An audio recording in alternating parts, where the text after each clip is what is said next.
கொண்டாடப்படும் திருவிழாக்கள். ஆண்டு முழுவதும் பல துடிப்பான விழாக்களுடன் கோயில் உயிர்ப்புடன் இருக்கும்.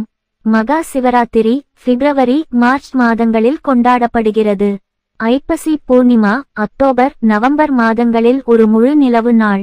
பங்குனி உற்சவம் மார்ச் ஏப்ரல் மாதங்களில் நடைபெறுகிறது. மார்கழி திருவாதிரை டிசம்பர் ஜனவரி மாதங்களில் கொண்டாடப்படுகிறது.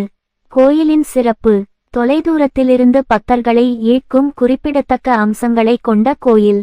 மிகப்பெரிய சிவலிங்கம் ஒற்றை சுண்ணாம்பு கல்லால் செதுக்கப்பட்ட தமிழ்நாட்டின் மிகப்பெரிய லிங்கம் கருவறையிலிருந்து 200 மீட்டர் தொலைவில் கம்பீரமாக நிற்கிறது. சூரிய ஒளி பிரதிபலிப்பு. நந்தியிலிருந்து சூரிய ஒளி பிரதிபலிப்பு நந்தியிலிருந்து லிங்கத்தின் மீது பிரதிபலிக்கிறது.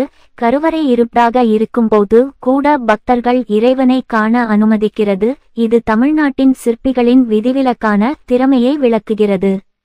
சந்திரகாந்த கல். லிங்கத்தின் அடியில் அமைந்துள்ள இந்த அரிய கல் கோடையில் கருவறையை குளிர்விக்கிறது மற்றும் குளிர்காலத்தில் அதை வெப்பப்படுத்துகிறது.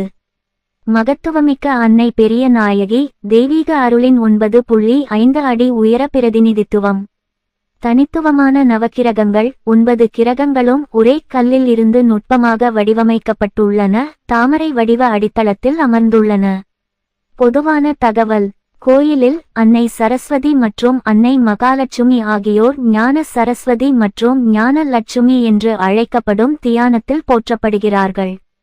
பங்குனி பண்டிகையின் போது அன்னை துர்க்கையின் அபிஷேகத்திற்கு சடங்கு நீராடல் 500 பானை பால் பயன்படுத்தப்படுகிறது.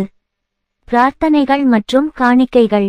பக்தர்கள் தங்கள் வாழ்க்கையில் மகிழ்ச்சியான மைல்கற்கள் கிடைக்கும் என்ற நம்பிக்கையுடன் வருகிறார்கள். குறிப்பாக அன்னை துர்க்கையிடம் பிரார்த்தனை செய்கிறார்கள். திருமணங்கள், குழந்தைகள், வேலை பதவி உயர்வுகள், விருப்பமான இடங்களுக்கு இடமாற்றம், நன்றி தெரிவிக்கும் மரபுகள். பக்தர்களின் விருப்பங்கள் நிறைவேறும்போது அவர்கள் நன்றியை வெளிப்படுத்துகிறார்கள்.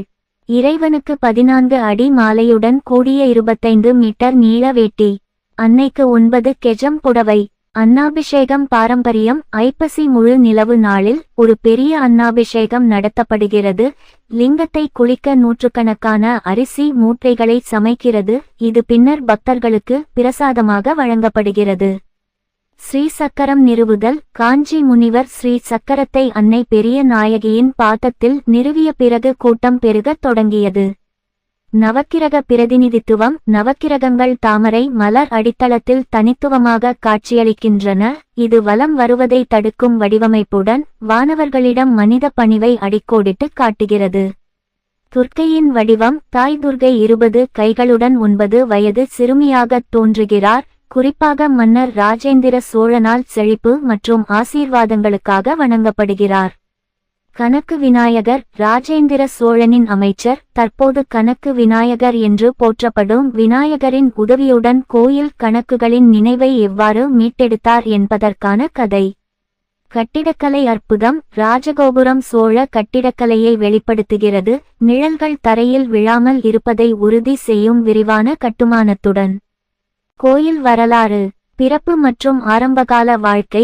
ராஜேந்திர சோழன் மதுராந்தகன் என்று பிறந்தார். மார்கழி திருவாதிரை நாளில் மன்னர் ராஜராஜ சோழனுக்கும் ராணி திரிபுவன மாதேவிக்கும் மகனாக பிறந்தார். ஆட்சி. பி 1012 முதல் 1044 வரை ஆட்சி செய்தார். மேலும் அவரது இராணுவ வெற்றிகளுக்கு பெயர் பெற்றார். குறிப்பாக கடாரத்தை வென்றார். கடாரத்தை வென்றவர் கடாரத்தை வென்றவர் என்ற பட்டத்தை பெற்றார். கோயில் கட்டுமானம். அவர் சிவபெருமானுக்கு அர்ப்பணிக்கப்பட்ட ஒரு கோயிலை கட்டினார். தெய்வங்களுக்கு பிரகதீஸ்வரர் மற்றும் பெரியநாயகி என்று பெயரிட்டார். இது தஞ்சாவூரில் உள்ள அவரது தந்தையின் கோயிலைப் போலவே இருந்தது.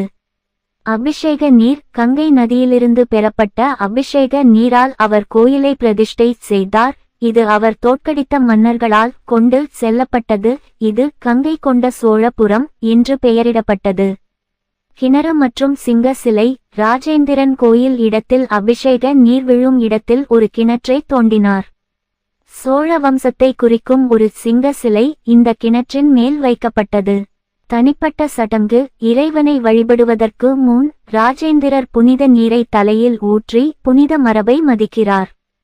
சண்டிகேஸ்வரரின் சக்தி. கோயிலில் உள்ள சண்டிகேஸ்வரர் சர்வ சக்தி வாய்ந்தவராக கருதப்படுகிறார். இது கோயிலின் ஆன்மீக முக்கியத்துவத்தை மேம்படுத்துகிறது. சிறப்பு அம்சங்கள். கலச நிழல். கோயிலின் குறிப்பிடத்தக்க அம்சம் என்னவென்றால் கலசத்தின் நிழல் தரையை தொடாது, அதன் மாய ஒளியை அதிகரிக்கிறது. இந்த புள்ளிகள் கோயிலின் வரலாற்று சூழல் மற்றும் அதன் தனித்துவமான அம்சங்கள் இரண்டிலும் அதன் சாரத்தையும் முக்கியத்துவத்தையும் படம்பிடிக்கின்றன.